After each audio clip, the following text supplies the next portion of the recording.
The moment Cade Varner saw the woman collapsed against his ranch gate, half buried in snow with ice crystals clinging to her dark lashes like diamonds, he knew his carefully ordered life was about to change forever.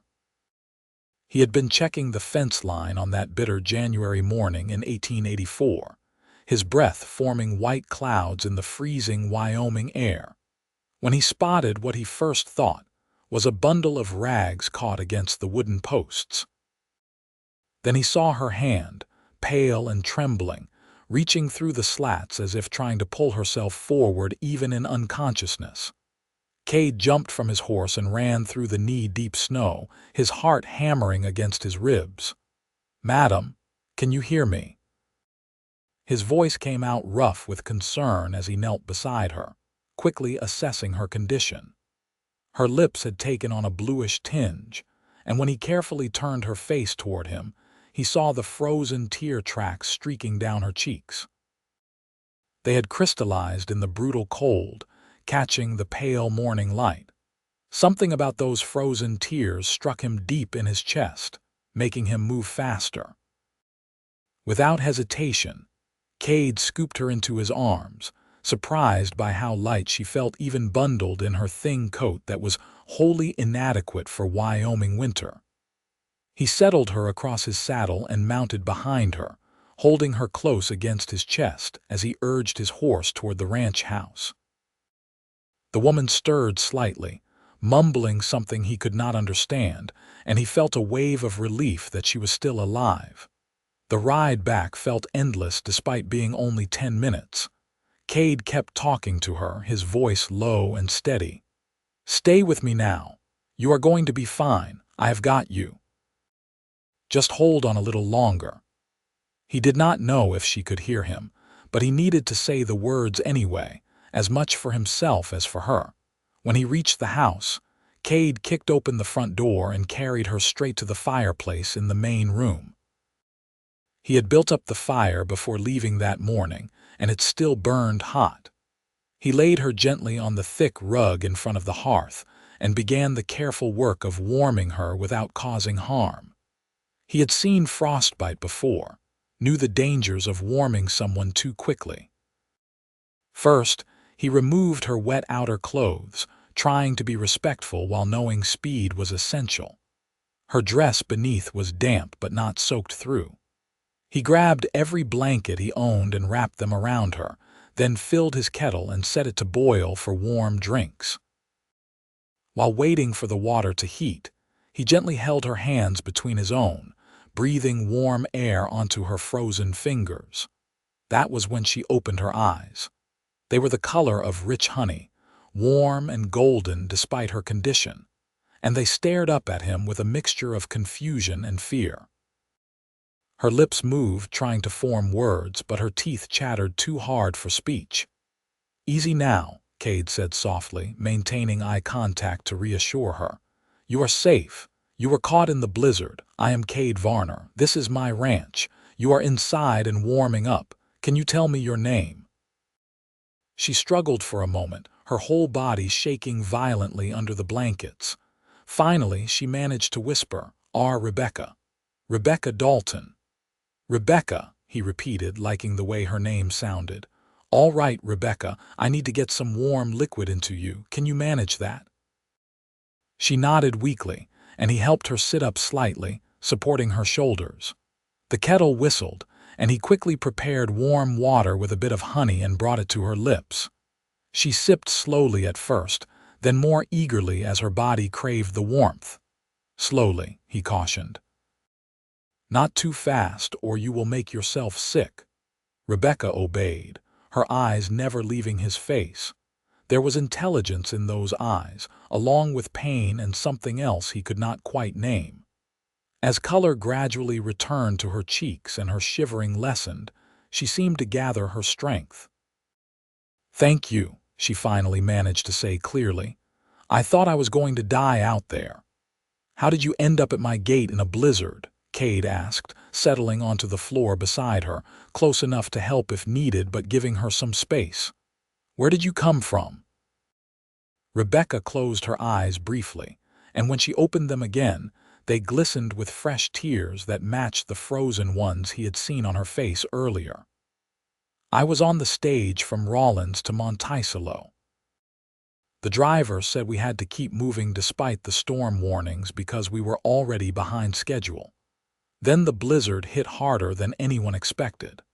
The snow came down so thick you could not see 3 feet ahead.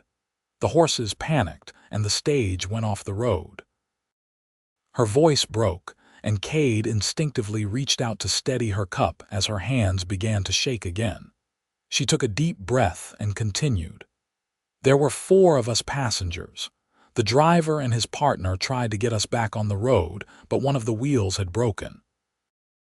They said we needed to find shelter.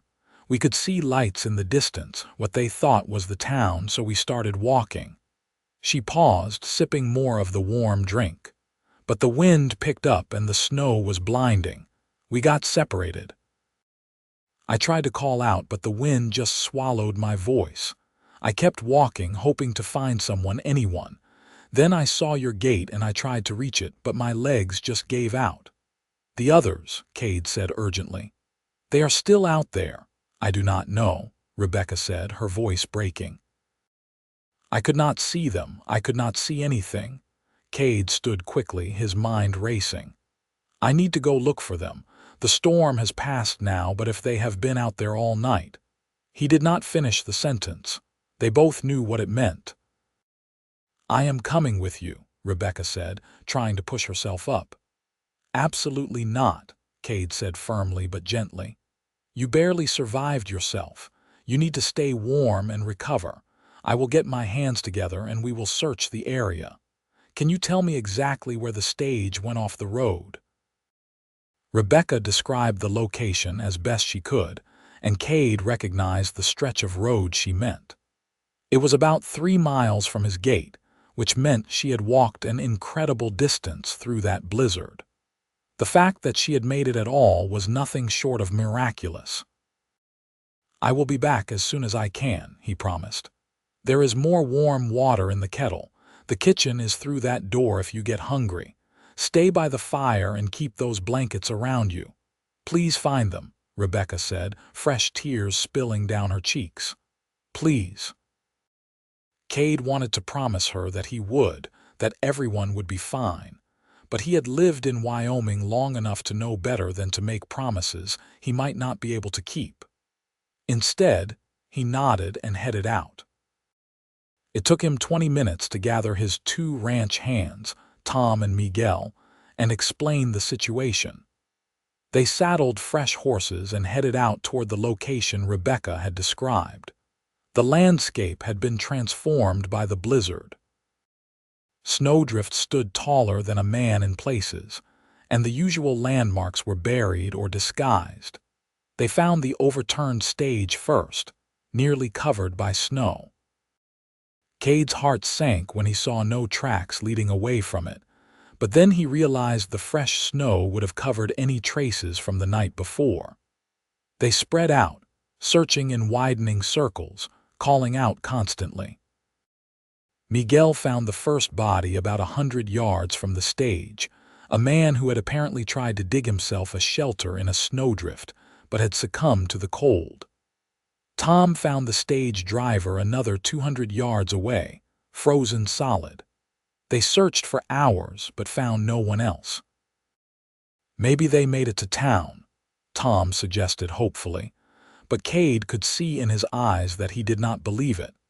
They returned to the ranch with the 2 bodies, which they laid respectfully in the barn until they could be taken to town for proper burial. Cade felt the weight of sadness pressing on him as he walked back to the house. Rebecca had asked him to find them, and he had found only death. When he entered the house, Rebecca was standing by the window, wrapped in blankets, watching for his return. The moment she saw his face, she knew. Her hand flew to her mouth, and she made a small sound of anguish. Cade went to her immediately and, without thinking, pulled her into his arms as she began to cry. She pressed her face against his chest and sobbed, her whole body shaking with grief.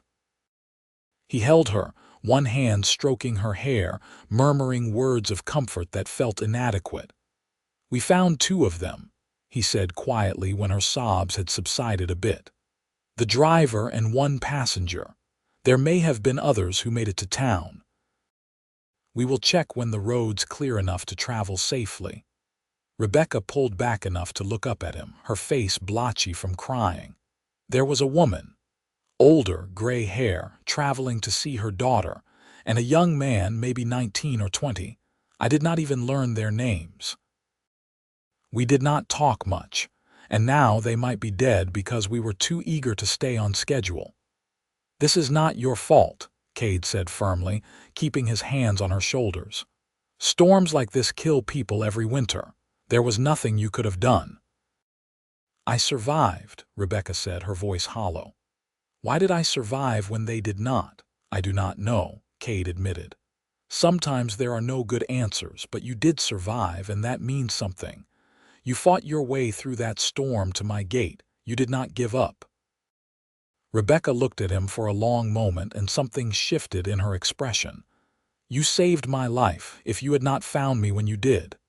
"But I did find you," Cade said, "and you are safe now. That is what matters." Over the next 3 days, Rebecca recovered her strength while Cade and his men dealt with the aftermath of the storm.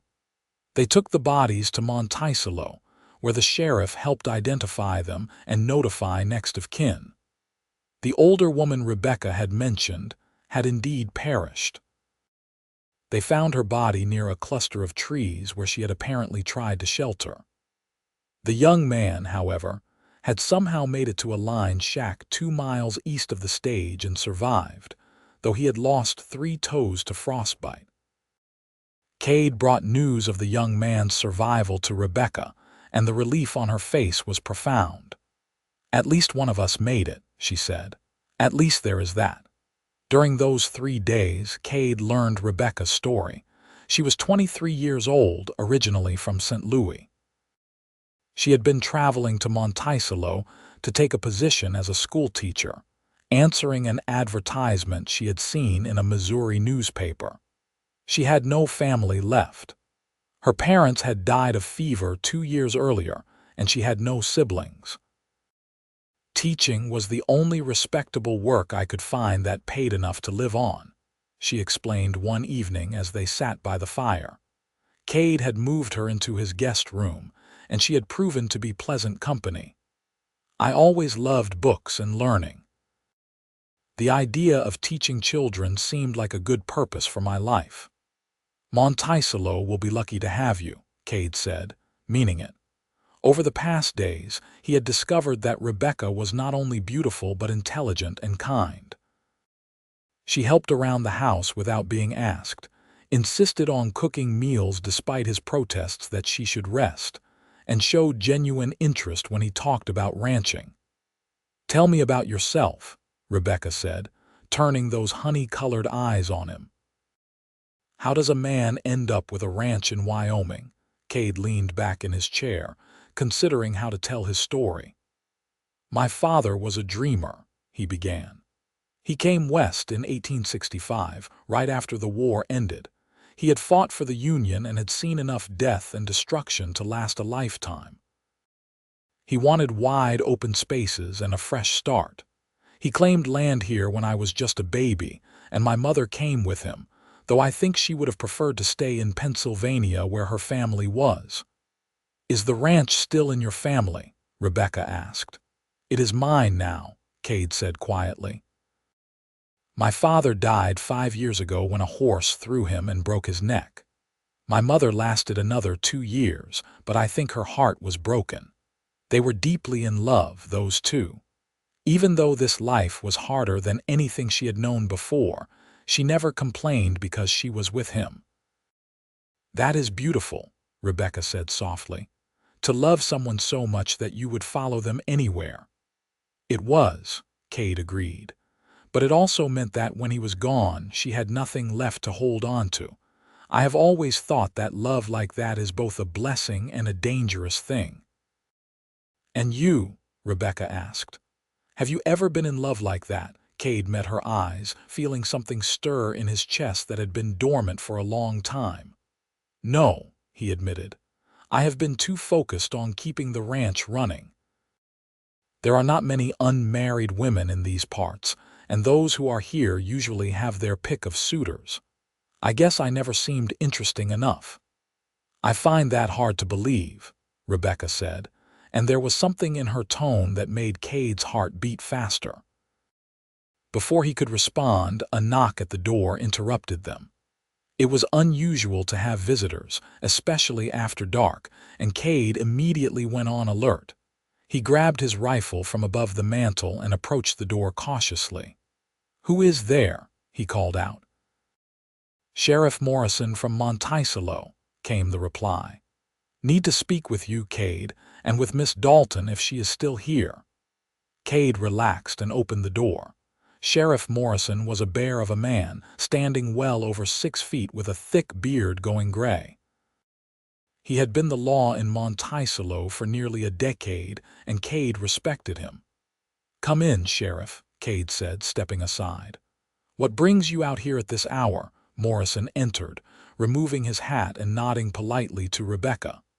"Miss Dalton, glad to see you are recovering well. I have some news that could not wait. The stage company is trying to claim that the accident was due to passenger interference. They are saying someone insisted they keep going despite the storm." Rebecca's face went pale. "That is not true. We passengers wanted to stop and wait out the storm, but the driver said they were under orders to maintain the schedule. He said they would lose their contract with the territorial mail service if they fell further behind." "That is what the young man who survived said too," Morrison confirmed. "But the company has lawyers, and they are trying to avoid liability. They are suggesting that you, Miss Dalton, being the only adult passenger who survived without injury, might have been the one pushing to continue." "That is a damn lie," Cade said angrily, before Rebecca could respond. "I know it," Morrison agreed. "But I wanted to warn you, Miss Dalton. There might be questions, maybe even a formal inquest. The company wants someone to blame besides themselves." Rebecca stood, wrapping her arms around herself. "I will tell the truth. I have nothing to hide." "I will be there with her," Cade said firmly. "She will not face this alone." Morrison looked between them with interest, then nodded. "Good. I had hoped you would say that. The inquest is set for next week. The territorial judge is coming through and they want to settle this quickly." He paused, then added, "Miss Dalton, you should also know that the school board in Monticello has been informed of your arrival and the circumstances. They are holding your position for you, but they need to know if you still intend to take it." Rebecca lifted her chin and Cade saw steel in her spine. "I do. I came here to teach, and that is what I intend to do." "Good," Morrison said with approval. "We need good teachers. Lord knows most of the children in Monticello run half wild." He turned to Cade. "I am glad she has you looking out for her, Varner. Not everyone would take in a stranger the way you did." After Morrison left, Rebecca turned to Cade with worry clear on her face. "I cannot let you get dragged into my problems. You have done enough already." "You are not dragging me into anything," Cade said. "I am choosing to stand with you because it is the right thing to do. Besides," he added with a slight smile, "I have a reputation for being stubborn. Once I decide on something, I do not change my mind easily." Rebecca smiled back, but it was shaky. "I am scared," she admitted. "I do not know anyone here except you. What if they decide to blame me anyway? What if they decide I am not fit to teach their children?" Cade crossed the room and took her hands in his. They were warm now, fully recovered from her brush with death, but he remembered how cold they had been when he first found her. "Then we will fight it. You are not alone, Rebecca. I promise you that." She looked up at him, and the air between them seemed to thicken. Cade became acutely aware of how close they were standing, of how her hands felt in his, of the way the firelight caught gold flecks in her eyes. For a moment, he thought about kissing her, but then Rebecca pulled back gently. "Thank you," she said softly, "for everything. I do not know how I will ever repay your kindness." "No repayment necessary," Cade said, trying to ignore the disappointment he felt at her withdrawal. "Get some rest. We will take this one day at a time." The week passed quickly. Rebecca continued to recover, and Cade found himself looking forward to their evenings by the fire, talking about everything and nothing. She told him about growing up in St. Louis, about her love of books and learning, about her dreams of making a difference in children's lives. He told her about the ranch, about the hard winters and beautiful summers, about his hopes to expand his herd and maybe start breeding horses. They carefully avoided talking about anything too personal, too intimate, but the attraction between them was undeniable. Cade caught himself watching her as she moved around the kitchen, admiring the graceful way she carried herself. Several times he looked up to find her watching him with an expression he could not quite read. The day before the inquest, Rebecca borrowed Cade's wagon to go into Monticello to meet with the school board and see the schoolhouse where she would be teaching. Cade insisted on accompanying her, both to show support and because he needed supplies anyway. Monticello was a small town, barely 300 people, clustered around a main street with a general store, saloon, church, and a handful of other businesses. The schoolhouse stood at the edge of town, a simple wooden building with a bell tower. Rebecca's meeting with the school board went well. The 3 board members were impressed with her credentials and her determination to fulfill her contract, despite the trauma she had endured. They showed her the small cottage behind the schoolhouse where she would live and gave her a key. "You can move in any time," said Mrs. Patterson, the eldest board member. "We have church ladies who have stocked the pantry and put linens on the bed. School starts in 2 weeks, which should give you time to settle in and prepare." After the meeting, as Cade helped Rebecca look through the schoolhouse and her new cottage, he felt a growing sense of loss. Once she moved here, he would have no reason to see her regularly. She would be living her life in town, and he would be out at the ranch. The thought left him feeling hollow. "It is perfect," Rebecca said, looking around the small cottage with genuine pleasure. "My own place. I have never had that before. After my parents died, I was living with an aunt who made it very clear I was a burden."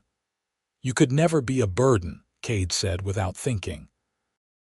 Rebecca turned to look at him, something vulnerable in her expression. "Could not I? You have had me at your ranch for over a week. I have disrupted your entire life." "You have improved it," Cade said honestly. "The house felt less empty with you there."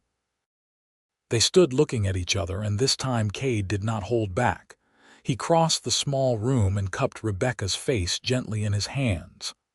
"I know this is fast," he said quietly.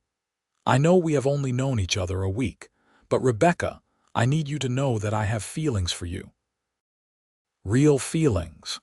"Cade," she whispered, and he saw tears forming in her eyes. "You do not have to say anything," he continued. "I just needed you to know. Whatever happens tomorrow at the inquest, whatever you decide about your future here, I want you to know that you mean something to me." Rebecca reached up and placed her hands over his. "You mean something to me too," she said. "This week with you has been the happiest I have been since my parents died, maybe even before that. You make me feel safe. You make me feel seen." Cade leaned down slowly, giving her time to pull away if she wanted. But she did not pull away. Instead, she rose up on her toes to meet him, and their lips came together in a kiss that was gentle and sweet and full of promise. When they finally pulled apart, both were breathing hard. Rebecca smiled up at him, her eyes bright with unshed tears and something else. Something that looked a lot like hope. "We should get back," she said reluctantly. "We both need to be clear-headed for tomorrow." The inquest the next day was held in Monticello's church, the only building large enough to hold everyone who wanted to attend. The territorial judge, a stern-looking man named Holloway, presided over the proceedings with an air of impatience, as if he had better things to do. The stage company's lawyer was slick and well-dressed, clearly sent from back east. He tried to paint Rebecca as a demanding passenger who had insisted they continue through dangerous conditions.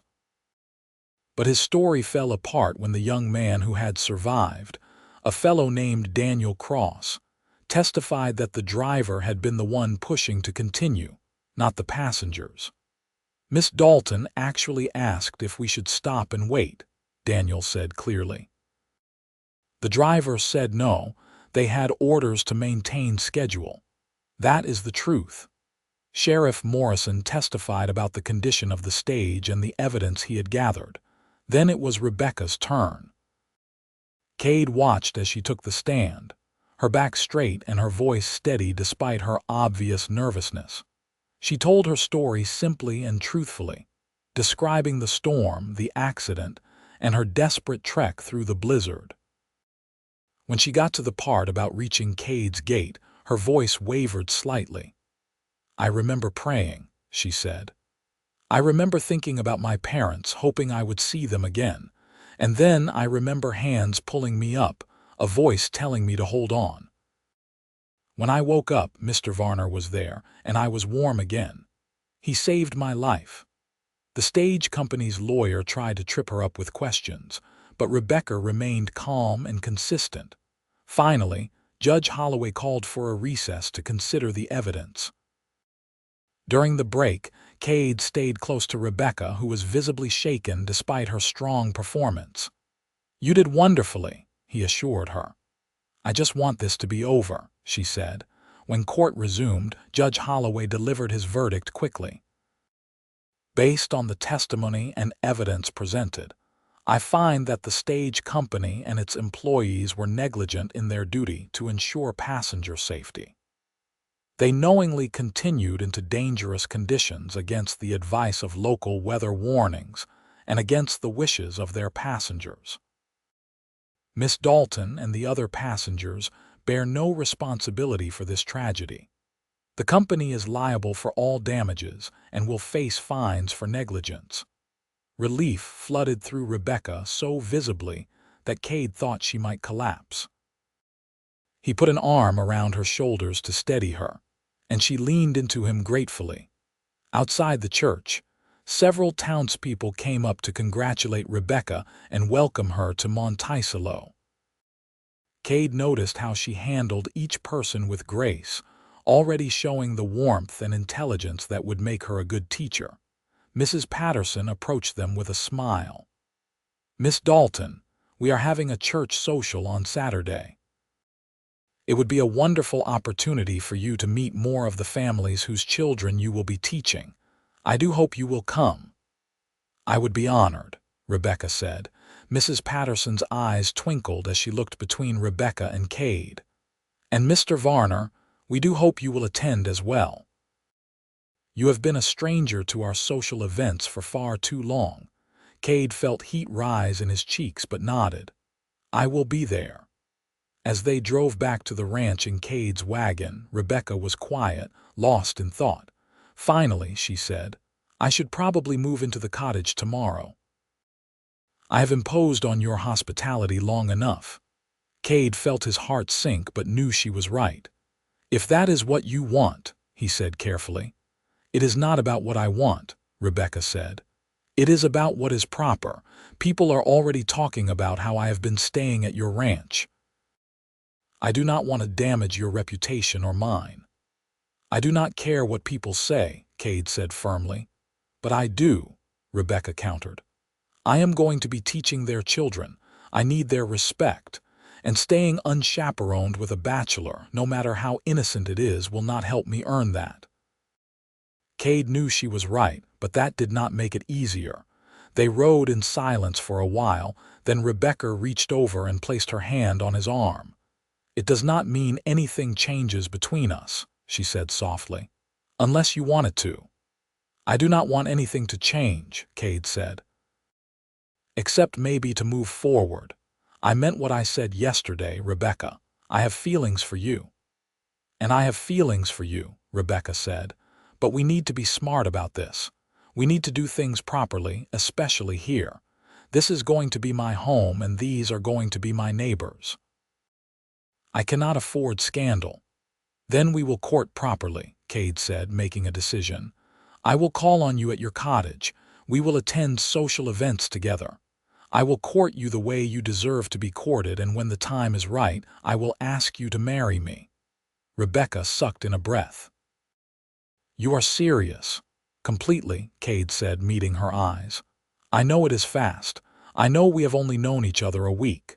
But Rebecca, in that week, you have become essential to me. When I think about my future, I see you in it.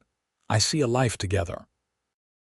If you need time to be sure of your own feelings, I understand that. I will wait, but I know my own heart and it belongs to you. Tears streamed down Rebecca's cheeks, but she was smiling. Yes, she whispered. Yes, what? Cade asked, hardly daring to hope. Yes, I will marry you, Rebecca said, laughing through her tears. You are right, it is fast. It is crazy, but I know my heart too, Cade. From the moment I opened my eyes and saw you there, warming my hands, telling me I was safe, I knew you were special. This week has only confirmed it. I love you. Cade pulled the wagon to a stop right there on the road and pulled Rebecca into his arms, kissing her with all the pent-up emotion of the past days. She kissed him back just as passionately, her fingers threading through his hair. When they finally broke apart, both were grinning like fools. We are going to scandalize the entire town, Rebecca said breathlessly. Let them talk, Cade said. I have got you, and that is all that matters. They decided to wait a month before getting married, giving Rebecca time to settle into her cottage and start teaching, and giving them both time to do things properly. True to his word, Cade courted her with all the dedication he brought to everything in his life. He came into town 3 times a week to call on her, always bringing small gifts. Wildflowers when the early spring bloom started, a book of poetry he had ordered from a catalog, a shawl his mother had made that he thought would suit Rebecca. They took walks together through the town and surrounding countryside, always properly in public view, talking for hours about their hopes and dreams. Rebecca threw herself into teaching with passion and skill. Cade visited the schoolhouse one afternoon and watched from the doorway as she led her students through a reading lesson. The children, ranging from 6 to 14, were completely engaged, hanging on her every word. She made learning seem like the most exciting thing in the world. During that month, Cade also made preparations at the ranch. He cleaned out his mother's old sewing room and turned it into a study where Rebecca could prepare lessons and keep her books. He fixed up the guest room properly, thinking it could serve as a nursery one day. He bought new linens and curtains, wanting the house to feel more like a home and less like a bachelor's dwelling. Tom and Miguel, his ranch hands, teased him mercilessly about his sudden interest in domestic matters, but both men had met Rebecca and approved wholeheartedly. About time you found someone, boss, Tom said. You were getting downright gloomy out here all alone. The church social where Rebecca was formally introduced to the community went well. The women of Monticello took to her immediately, impressed by her education and charmed by her warmth. The men respected her, but also respected that she was clearly spoken for. Cade stayed by her side all evening, and no one could miss the way they looked at each other. Reverend Thomas, who had married Cade's parents and buried them both, approached the couple with a knowing smile. I hear congratulations are in order, he said. When would you like me to perform the ceremony? As soon as Rebecca is ready, Cade said, looking at her. Rebecca smiled up at him. I am ready now. They set the date for the first Saturday in March.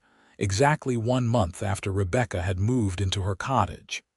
It was a small wedding, held in the Monticello church with most of the town in attendance. Rebecca wore a simple white dress that Mrs. Patterson and the other church ladies had helped her sew.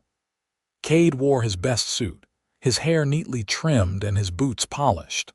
As Rebecca walked down the aisle toward him, Cade thought back to that morning in January when he had found her collapsed at his gate, frozen tears on her cheeks. She had come to him as a stranger in desperate need, and now she was about to become his wife. Life had a strange way of working out. When Rebecca reached his side, she took his hands and smiled up at him with such love in her eyes that Cade felt his throat tighten with emotion. Reverend Thomas led them through the traditional vows, and when it came time to kiss his bride, Cade did so with tenderness and joy. The reception was held in the church hall, with food provided by the community and music played by a local fiddle player. Cade and Rebecca danced together, held each other close, and accepted congratulations from everyone in attendance. As the sun began to set, they left in Cade's wagon, now decorated with ribbons and tin cans by Tom and Miguel. They drove back to the ranch, to the home that would now be theirs together. Cade carried Rebecca over the threshold, both of them laughing, and set her down gently in the main room. The house looked different now, warmer and more inviting with Rebecca's touches throughout. She had brought some of her books from the cottage, and they lined new shelves Cade had built. Her mother's quilt was draped over the back of the sofa. Small things that made the house feel like a home. That night, as they lay together in Cade's bed as husband and wife, Rebecca traced patterns on his chest and said quietly, "Do you ever think about how different things would have been if you had not found me that morning?" "Every day," Cade admitted. "I think about how close I came to losing you before I even knew you. It terrifies me." "I think about it too," Rebecca said. "About how I was ready to give up. I remember lying there in the snow, so cold and tired, thinking it would be easier to just close my eyes and sleep. But something made me keep going. Something told me I had to reach that gate." "I am glad you listened to that something," Cade said, kissing the top of her head. "Because my life began the day I found you." "Mine too," Rebecca whispered. "Mine too." Life settled into a comfortable rhythm over the following months. Rebecca continued teaching during the school term, and Cade managed the ranch. They fell into an easy partnership, each supporting the other's work and passions. Rebecca would help with ranch bookkeeping in the evenings, her head for numbers impressing Cade. He would visit the school and help with repairs or heavy lifting, becoming a familiar and welcomed presence. Summer brought long days and warm nights. Cade taught Rebecca to ride better, and they took long evening rides across the ranch land. She showed him books she loved, reading passages aloud to him by lamplight. They talked about everything, never running out of things to say. In July, Rebecca began feeling ill in the mornings. At first, they worried she had caught something from one of the students, but when the nausea persisted and she began to notice other changes in her body, they realized what it meant. "We are going to have a baby," Rebecca said one evening, her eyes wide with wonder and a touch of fear. "Cade, we are going to be parents." Cade pulled her into his arms, feeling a surge of protectiveness and love so strong it almost overwhelmed him. "We are going to be a family," he said. "Our own family." The pregnancy progressed smoothly. Rebecca continued teaching until the school term ended in November, and then she focused on preparing for the baby's arrival. The women of Monticello rallied around her, bringing baby clothes and blankets, offering advice and support. Cade became almost obsessively protective, worrying about everything from Rebecca's diet to whether she was getting enough rest. She tolerated his fussing with good humor, teasing him gently when he got too overprotective. Women have been having babies since the beginning of time, she reminded him. I am strong and healthy. Everything will be fine. On a cold February night, almost exactly 1 year after Cade had found Rebecca at his gate, their son was born. The labor was long and difficult, and there were moments when Cade feared he might lose her. But Rebecca was as strong as she had claimed, and when dawn broke, a baby's cry filled the house. Dr. Reynolds, who had come from Monticello to attend the birth, placed the baby in Rebecca's arms with a tired smile. You have a healthy son, Mrs. Varner. Congratulations. Cade knelt beside the bed, looking down at his wife and child with awe. The baby had a shock of dark hair and was red-faced from crying, but to Cade, he was the most beautiful thing in the world besides his mother. He is perfect, Rebecca said tiredly, her hair plastered to her forehead with sweat but her eyes glowing with joy. Look what we made, Cade. What should we name him? Cade asked, gently touching the baby's tiny hand. The infant's fingers immediately wrapped around his father's finger with surprising strength. I was thinking, Rebecca said softly, maybe we could name him after your father. What was his name? James, Cade said, feeling emotion tighten his throat. James Michael Varner. James Michael Varner, Rebecca repeated, smiling down at their son. Hello, little James. Welcome to the world. The first months of fatherhood were exhausting but wonderful. James was a good baby for the most part, though he had his father's stubborn streak and his mother's intelligence. Cade would sometimes stand over the cradle watching his son sleep, marveling at how his life had changed in just over a year. Rebecca proved to be a natural mother, patient and loving. She sang to James, read to him even though he was far too young to understand, and filled the house with laughter. Watching her with their son made Cade fall in love with her all over again. Spring came, and with it, Rebecca began talking about returning to teaching the following school term. I miss it, she admitted to Cade one evening. I love being home with James, but I miss the classroom. The school board has asked if I will come back, at least part-time. Whatever you want, Cade said. We will make it work. Maybe we can hire someone to help with James during school hours. They found a solution in Mrs. Patterson's daughter, Sarah, who was 18 and looking for work. Sarah proved to be wonderful with James, and Rebecca was able to return to teaching 3 days a week. On those days, she would come home bursting with stories about her students, alive with the joy of teaching. Life continued to unfold in beautiful and unexpected ways.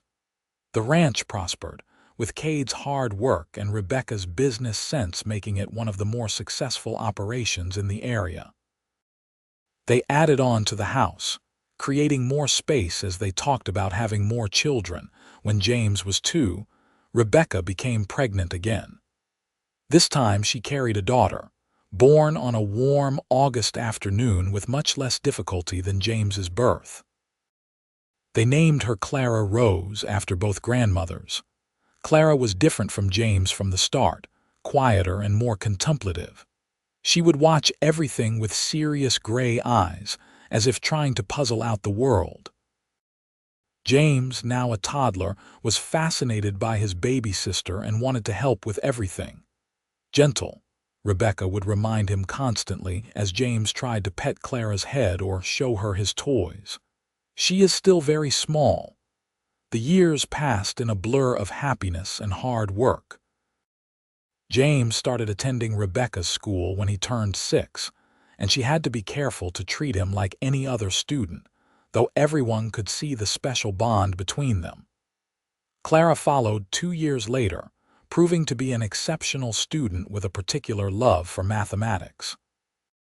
Cade watched his children grow with pride and amazement. He taught James everything about ranching, taking him on rides to check fence lines and showing him how to care for the animals. He taught Clara too when she showed interest, never holding her back because she was a girl. Both children adored their parents and grew up secure in the knowledge that they were loved. Rebecca continued teaching, becoming one of the most respected educators in the territory. Several of her students went on to college, something rare for rural Wyoming children. She took pride in opening up possibilities for them. When James was 10 and Clara 8, Rebecca announced she was pregnant again. Cade worried about her this time, as she was now in her mid-30s, but she remained healthy throughout. Their third child, another son they named Daniel after the young man who had survived the stage accident with Rebecca, was born in early spring. Daniel was a happy, easy baby who seemed to find joy in everything.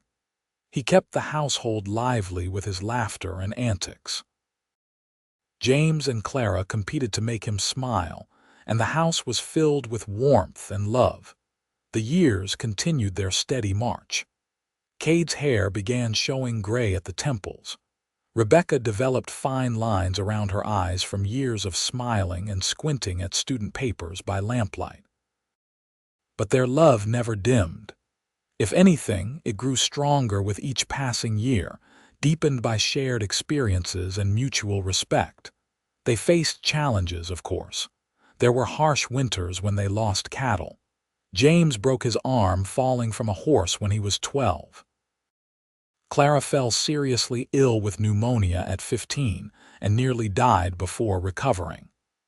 Daniel proved to be dyslexic, struggling with reading in a way that frustrated him terribly, until Rebecca developed special techniques to help him learn. Through it all, Cade and Rebecca faced everything together, supporting each other and their children with unwavering love and dedication. When James turned 18, he announced he wanted to attend the state agricultural college. Cade felt conflicting emotions about this. He had always assumed James would stay and run the ranch, but he also wanted his son to have opportunities he had never had. "Go," he told James. "Learn everything you can, then come back and help make this ranch even better." James left that fall, and the house felt emptier without him. But he wrote home regularly, and his letters were full of enthusiasm for what he was learning. Clara, now 16, declared she wanted to become a teacher like her mother. Daniel, at 13, was showing an aptitude for working with horses that surpassed even his father's. One evening, as Cade and Rebecca sat on their porch watching the sunset, Rebecca leaned her head on his shoulder and sighed contentedly. "What are you thinking about?" Cade asked. "Everything," Rebecca said. "How different my life could have been. How close I came to dying in that blizzard. How you found me and saved me, not just that day, but every day since."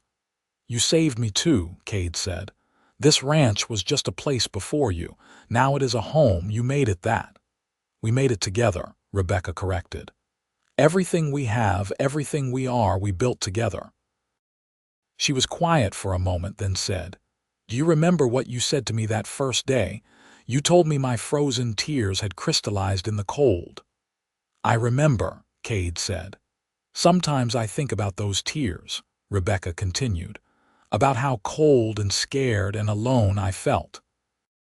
And then I think about how you melted them away. Not just that day, but all the frozen, hard parts of me. You thawed my heart and taught me how to live again, how to love again." Cade pulled her closer, kissing the top of her head. "You did the same for me.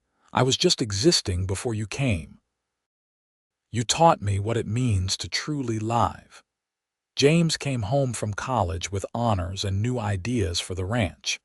He courted and married a girl from Monticello, a sweet young woman named Elizabeth who fit perfectly into the family. They built a house on the ranch property, and Elizabeth soon announced she was expecting. Clara went to teacher's college and returned to teach at a school in Rock Springs, though she visited often. She met a young lawyer there and brought him home to meet the family.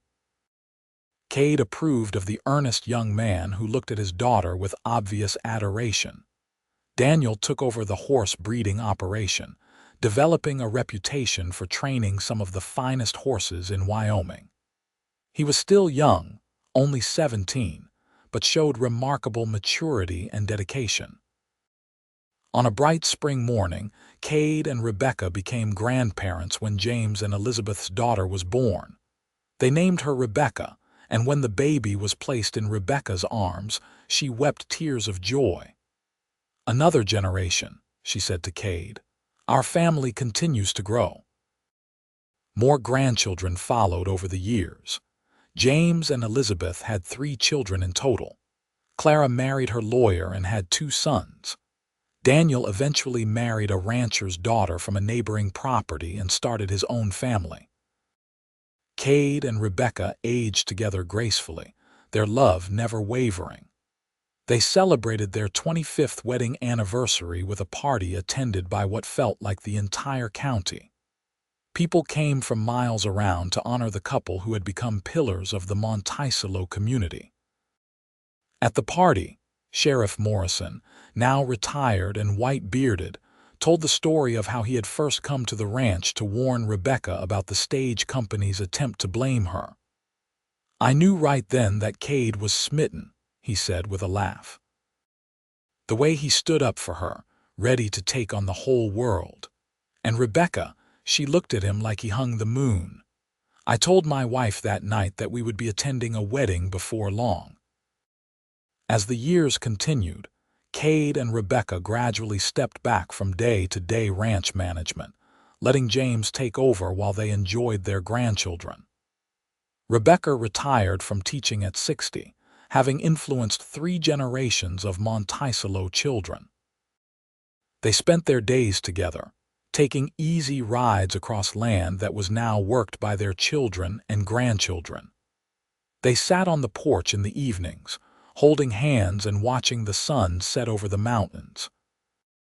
They read books together, told stories to their grandchildren, and enjoyed the peaceful life they had built. One winter evening, when Cade was 65 and Rebecca 63, they sat by the fireplace in the same spot where Cade had first warmed her frozen body all those years ago. The house was quiet with just the 2 of them as their children were in their own homes and the grandchildren tucked in their beds. "You ever regret it?" Cade asked suddenly. "Taking that teaching position in Monticello, coming west?" Rebecca looked at him in surprise. "Regret it?" "Cade, everything good in my life came from that decision. You, our children, this life. How could I possibly regret it?" "The stage accident nearly killed you," Cade said. "You lost people that day. It was traumatic." "It was," Rebecca agreed, "but it also brought me to you. And everything that came after made it worthwhile. I survived that blizzard for a reason, Cade, to find you, to build this life with you. I have never doubted that." "I love you," Cade said simply. "I have loved you from the moment I saw those frozen tears on your cheeks and knew I had to save you." "And I love you," Rebecca replied. "You did save me in every way a person can be saved, and I like to think I saved you too." "You did," Cade confirmed. "You absolutely did." They sat in comfortable silence for a while, then Rebecca said, "Tell me again about that morning. Tell me what you saw when you found me." Cade smiled, recognizing this for what it was. They had told this story countless times over the years, to each other and to their children and grandchildren. It had become their origin story, the foundation of their family.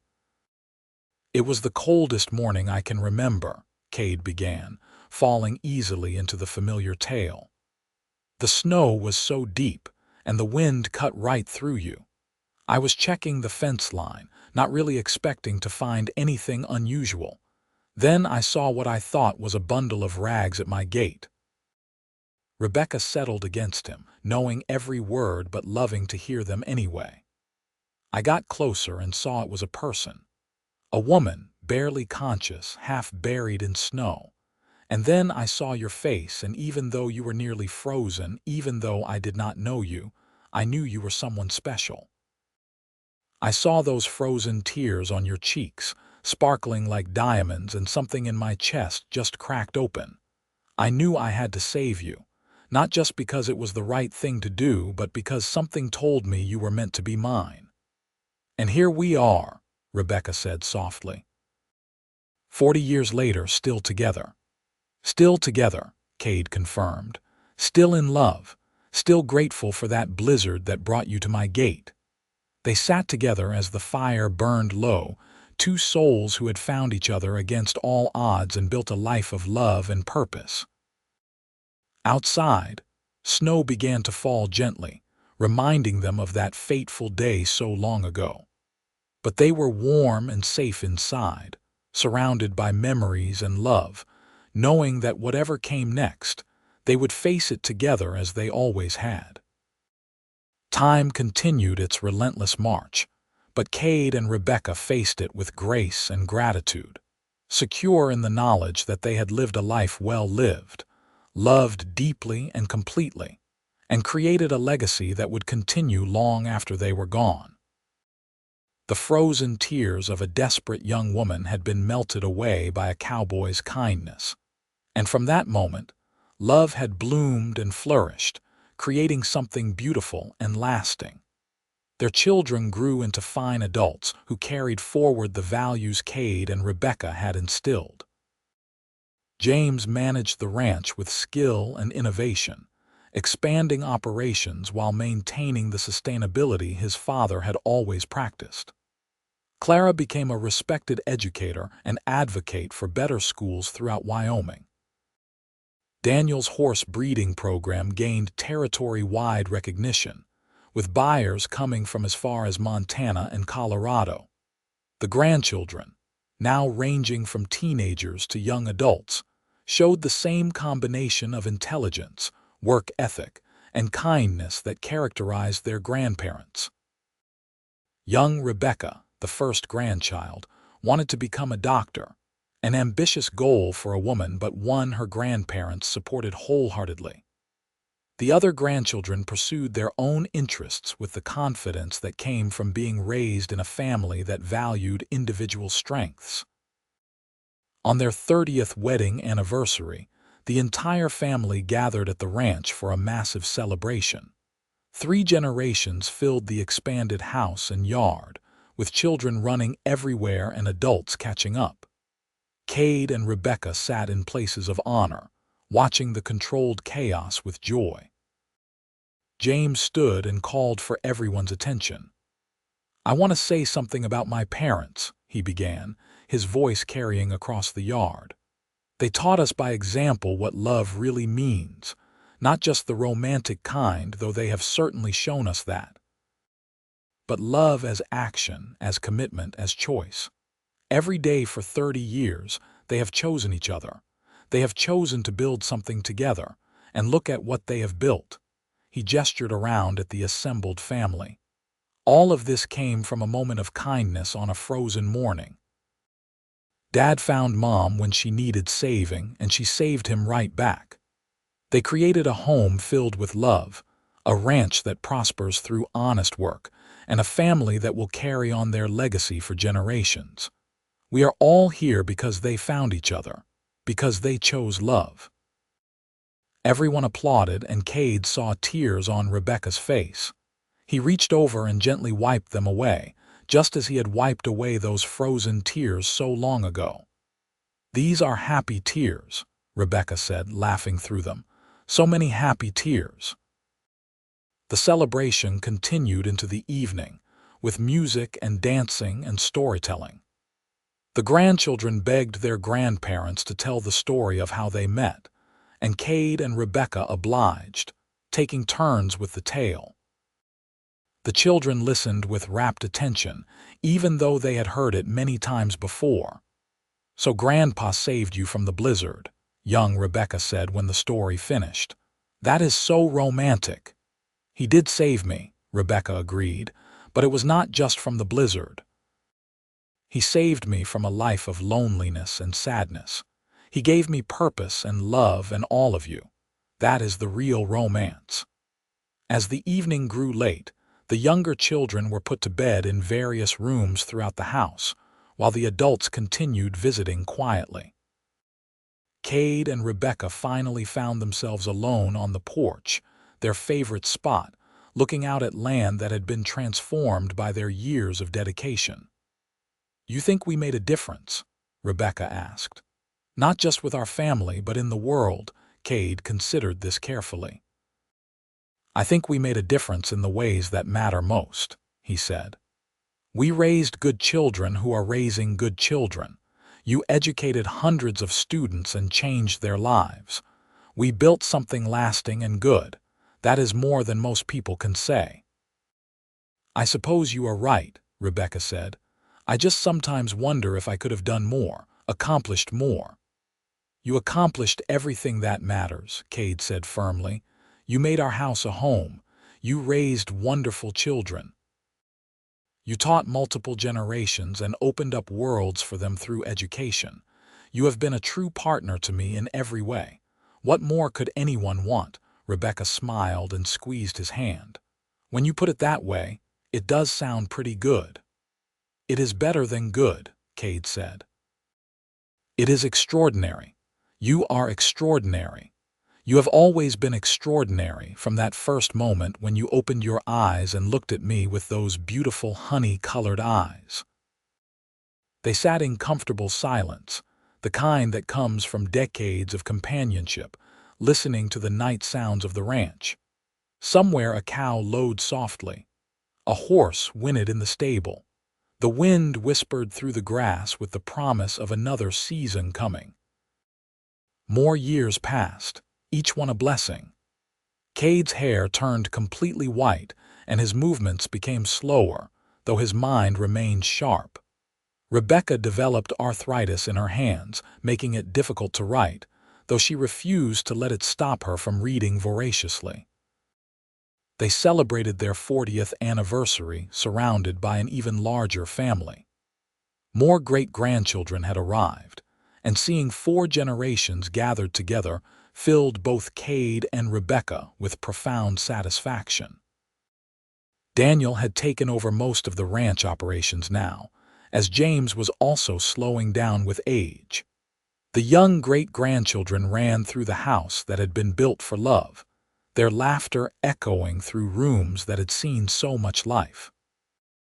One afternoon, Rebecca was feeling particularly nostalgic and asked Cade to take her to the place where he had found her. Daniel hitched up a gentle wagon, and they rode out to the old gate. It had been replaced several times over the years, but the location remained the same. They sat in the wagon, looking at the spot where Rebecca had collapsed 40 years earlier. The landscape had changed somewhat. More fences now, more buildings in the distance as the area had developed. But the essential character remained the same: wide open spaces, big sky, the sense of possibility that defined the West. "I remember lying there," Rebecca said softly. "I remember how cold I was, how tired. I remember thinking that maybe it would be easier to just let go. But something kept pushing me forward. One more step, one more minute, just reach the gate." "I am grateful every day that you kept going," Cade said, "that you fought to survive." "So am I," Rebecca agreed. "Look at everything that would not have existed if I had given up. Our children, grandchildren, great-grandchildren, all the students I taught, the life we built together. All of it came from refusing to quit in that moment." She turned to look at Cade, her eyes still that same warm honey color despite her age. "You gave me a reason to keep fighting. The moment I saw your face, I knew I had found something worth surviving for." They sat together at that gate for over an hour, remembering, reflecting, grateful for the long journey that had begun on a frozen morning so many years ago. When Cade turned 70, he began having heart problems. The doctor from Monticello, now a younger man than the one who had delivered James, was concerned, but said there was not much to be done except rest and avoid stress. Cade hated resting. He had been active his entire life, and sitting idle frustrated him. But he did it because Rebecca insisted, and he had never been able to deny her anything. Rebecca, at 68, remained in relatively good health despite her arthritis. She spent her days reading, helping with the great-grandchildren, and sitting with Cade. They had always enjoyed each other's company, and now they had nothing but time to simply be together. One evening, as they sat by the fire in their usual spots, Cade said, "I need you to promise me something." Rebecca looked at him with concern. "What?" "If something happens to me, I need you to promise you will keep living. Really living, not just existing. Keep reading, keep spending time with the family, keep finding joy. Promise me." "Cade, do not talk like that," Rebecca said, her voice shaking. "We have to talk about it," Cade said gently. "We are not young anymore. I need to know you will be all right." Rebecca was quiet for a long moment, then said, "I will promise if you promise the same. If it is me who goes first, you have to keep living too. Keep riding, keep working with Daniel on the ranch, keep being the wonderful man you have always been." "I promise," Cade said. "Then I promise too," Rebecca replied. They held hands across the space between their chairs, fingers intertwined, united as they had been for 4 decades. Cade's heart condition stabilized, and he had several more good years. They celebrated their 45th anniversary with another huge family gathering. By now, there were more people than could fit in the house, so they held the party outside under a beautiful Wyoming sky. The oldest great-grandchildren were now teenagers, and Cade loved talking with them about their dreams and plans. He encouraged them all to pursue education, to see the world beyond Wyoming if they wanted, but to always remember where they came from. "Your grandmother and I built something here," he told them. "Not just the ranch, but a family legacy. Whatever you do in life, wherever you go, carry that with you. Remember that you come from people who loved deeply, worked hard, and treated others with respect." When Cade was 75 and Rebecca 73, they took one final ride together across the ranch. Daniel had prepared the gentlest horses and insisted on accompanying them, worried about their safety, but Cade had insisted they go alone. They rode slowly across land they knew as well as they knew each other, pausing at significant spots. The place where Cade had proposed properly, on one knee with a ring he had saved for months to buy. The spot where they had picnicked with baby James on a beautiful summer day. The oak tree where they had carved their initials 40 years earlier, now grown thick and strong. Finally, they returned to the gate where it had all begun. They dismounted carefully, and Cade held Rebecca close as they stood looking at the spot that had changed both their lives. "We have had a good life," Rebecca said. "The best life," Cade agreed. "No regrets." "Not a single one," Rebecca said. "You, none," Cade confirmed. "Except maybe that I did not find you sooner, so we could have had even more years together." "We have had enough years to fill several lifetimes," Rebecca said. "Enough love to last forever." They stood there together as the sun began to set, painting the sky in shades of gold and pink and purple. Two lives so thoroughly intertwined that neither could remember what it felt like to be alone. Two hearts that beat as one. Two souls that had found their perfect match against all odds. When winter came again, bringing snow and cold that reminded them both of that fateful blizzard, Cade's heart finally gave out.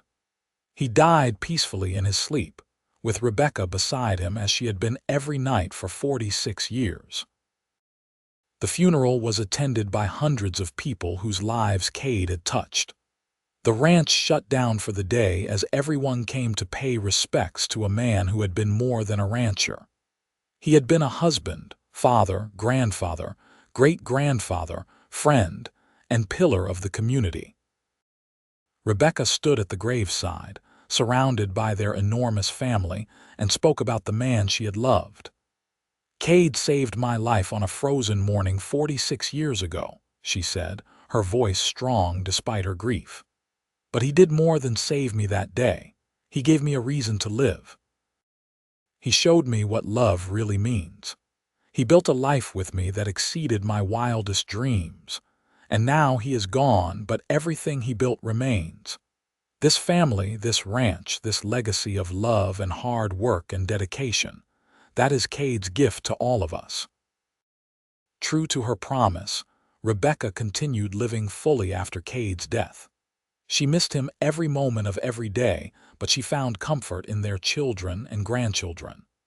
She told stories about him to the great-grandchildren, keeping his memory alive and vibrant.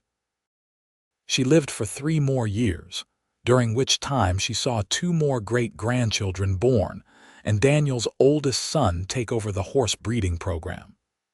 She saw Clara's grandson graduate from law school, carrying on his grandfather's profession.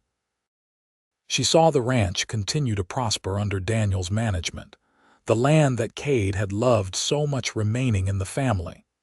On a peaceful spring morning, Rebecca died in her sleep at the age of 76.